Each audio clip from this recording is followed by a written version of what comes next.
কি নাম কাকা আপনার? গোলাম কুদ্দুস তরফদার, কোথায় বাড়ি? বহেড়াগাছি, 59 নম্বর বুথ, কোন কোন জায়গা সেটা, হাবড়া না?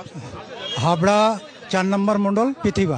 একেবারেই। আজকে কাকে দেখতে এসেছিলেন? আমি দেখতে আসিনি, তো আমার লোকজন নিয়ে আমি এখানে যে মোদির যে প্রকল্প সবকা সাথ সবকা বিকাশ, তার এই প্রকল্প দেখে মাইনরিটিরা ঝুঁকে জাতি বাধ্য। দিদি তো এই পর্যন্ত মুসলিমদের শুধু নাম ভাঙিয়ে ভাঙিয়ে খেয়েছে, এর মতো ভ্রষ্টাচার আর কেউ নেই। শিক্ষাটা বরবাদ করে দিয়েছে, শিক্ষা না থাকলে দেশ চলবে? সাদা খাতা জমা, আমার 5-এর অঙ্ক করতে পারে না আমার স্কুলে মাস্টাররা, কি মাস্টার দিয়েছে? এরই জন্য, এই দুর্নীতির জন্য চেঞ্জ হয়েছে। একেবারেই বারবার তৃণমূলের তরফ থেকে তো বিজেপিকে সাম্প্রদায়িক দল বা হিন্দুত্ববাদী দল দাগিয়ে দেওয়া হয়। এটা এই বিভাজন দিদি সৃষ্টি করেছে একেবারেই বাস্তব। একেবারেই মাইনরিটিরা ঝুঁকে গেছে দিদিকে। আমরা সিপিএমকে দেখেছি, আমরা কংগ্রেসকে দেখেছি, কংগ্রেস দাঙ্গাবাজ করেছে। 669টা ছোট বড় দাঙ্গা হয়েছে এই ইন্ডিয়ায়। 66 বছর কংগ্রেস থাকলো, 66 বছরের মধ্যে সব মুসলমানের উপরে অত্যাচার। সিএ বা এনআরসি নিয়ে সবচেয়ে বেশি বলা হচ্ছে যে জেলে ঢোকানো হবে, বা আসামে যদি এনআরসি হচ্ছে সেখানেও নাকি বাঙালি যারা হিন্দু রয়েছে বা তাদেরকে জেলে ঢোকানো হয়। তো এই এনআরসি বা সিএ যে ইস্যু, তাতে কি মুসলিম ভোটাররা তারা কি ভাবছে? সিএ হওয়ার খুব প্রয়োজন, সিএ হওয়ার খুবই প্রয়োজন। কারণ কমপক্ষে এখানে 35 কোটি মানুষের ওপর মানুষ বাইরের মানুষ। সে হবে না মানে? তাহলে তোমার সংসারে 5 জন, আর তুমি একলা ইনকাম করো, যদি আর 2 জন বেড়ে যায় তুমি চালাতে পারবে? এই লোড তো আমাদের ঘাড়ে পড়েছে নাকি এই সরকারের উপরে?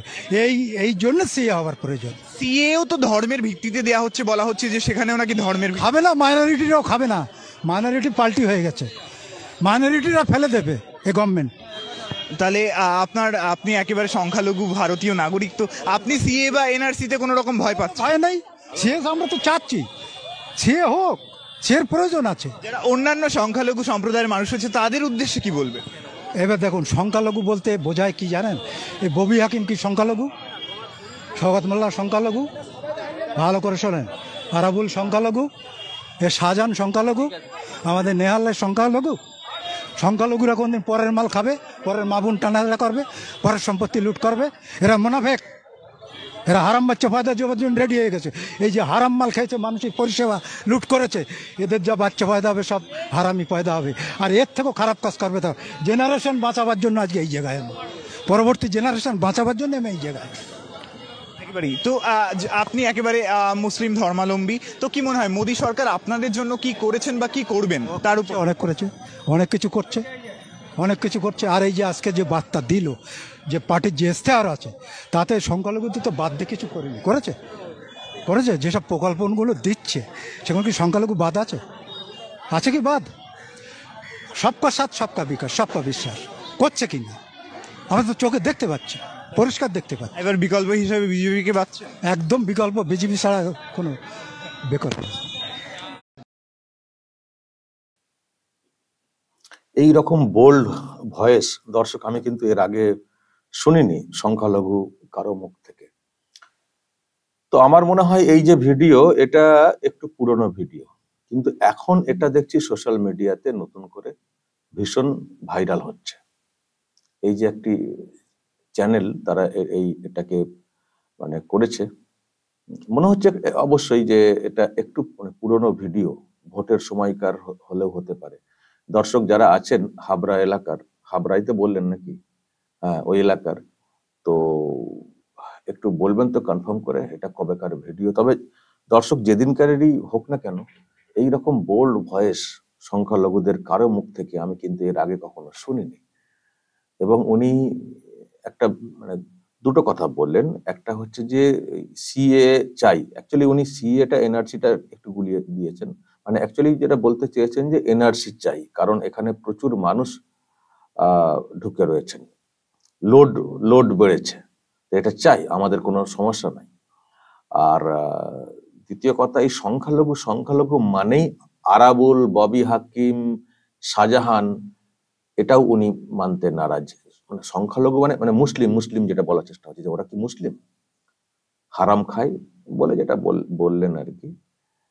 তো এই হচ্ছে ব্যাপার। সুতরাং এটা একটা অন্যরকমের সেন্টিমেন্ট দিদিমণি তৈরি করেছেন, কিন্তু আদতে সেটা না।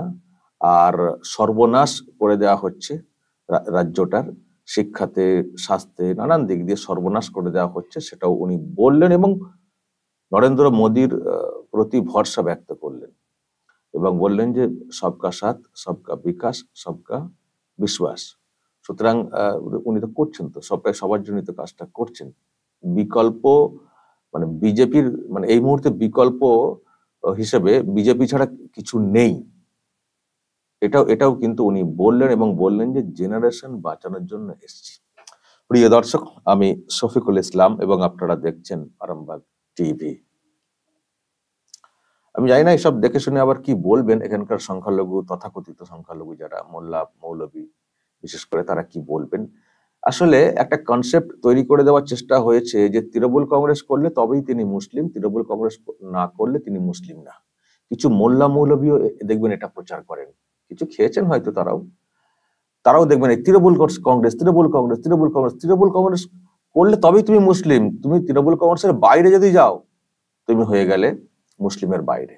তুমি বিজেপি করলে মুসলিমের বাইরে, তুমি সিপিএম করলেও মুসলিমের বাইরে। ওরা নাস্তিক বলে বলার চেষ্টা হয়। মানে একমাত্র তৃণমূল কংগ্রেস করতে হবে, ওরাই হচ্ছে মুসলিম, মানে ওটাই হচ্ছে মুসলিমের জায়গা। এই যে যারা এই কথাগুলো বলেন, অ্যাকচুয়ালি তারা দুদিক দিয়ে ক্ষতি করছেন। একটা হচ্ছে সমাজের ক্ষতি করছেন, আর একটা হচ্ছে ধর্মের ক্ষতি করছেন। ধর্মের জায়গাতে থাক না। পলিটিক্যাল পার্টি তারা ডেভেলপমেন্টের কাজকর্ম করে, সেই সব নিয়ে আমরা সমালোচনা করব। যদি তাদের কোনো কিছু বিষয়ে বিতর্ক তৈরি হয় তারও সমালোচনা করব, বসবো, আলোচনা করব। কিন্তু কোন একটা পার্টিকে দেগে দিয়ে অন্য একটা পার্টির সুবিধা করে দেওয়া, এটা সেই পার্টির সুবিধা হচ্ছে কিন্তু সমাজের কোনো সুবিধা হচ্ছে না, এইসব নিয়ে দর্শক আমি অনেকবার বলেছি, আর বেশি কথা এখানে বলছি না।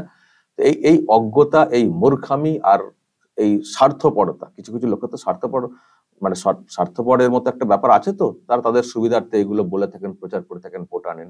অ্যাকচুয়ালি তারা বেশ মস্তিতে আছেন, সমাজটা ডুবে যাচ্ছে।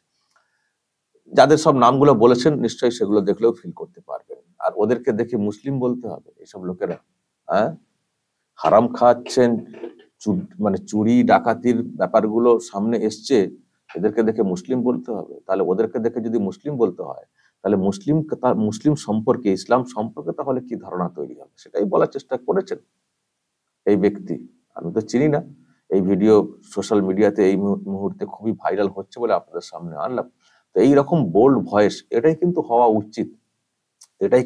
উচিত। উন্নয়নের নিরিখে ভাবো। তাহলে এই যে ধর্মীয় সুরসুরি দিয়ে, সেন্টিমেন্ট দিয়ে বারবার ক্ষমতায় টিকে থাকা আর ললিপপ দেখিয়ে ওই ভোট আদায় করে নেওয়া, এই ধরনের রাজনীতি বন্ধ হবে। তোমার যদি মনে হয় যে বিজেপিও কাজ করছে না, মানে ক্ষমতায় আনার পরে বিজেপিকেও সরিয়ে দেবে, বিজেপিকে রাখতে হবে সারা জীবন, কে বলেছে? যদি উন্নয়ন না করে, যদি খেলে, তাহলে তুমি সরিয়ে দেবে। কিন্তু একটি দলকে প্রথম থেকেই দেগে দাও, একটা ইস্যুকে সামনে রেখে দেগে দাও, দিয়ে অন্যদের সুবিধা করে দাও, এটা কেন? তোমার কি সুবিধা হচ্ছে? এই চোখটা কিন্তু খোলা উচিত এবং খুলতে শুরু করেছে আফটার অল, যেটা আমার দেখে কোথাও মনে হচ্ছে, এগুলো কিন্তু খোলা উচিত।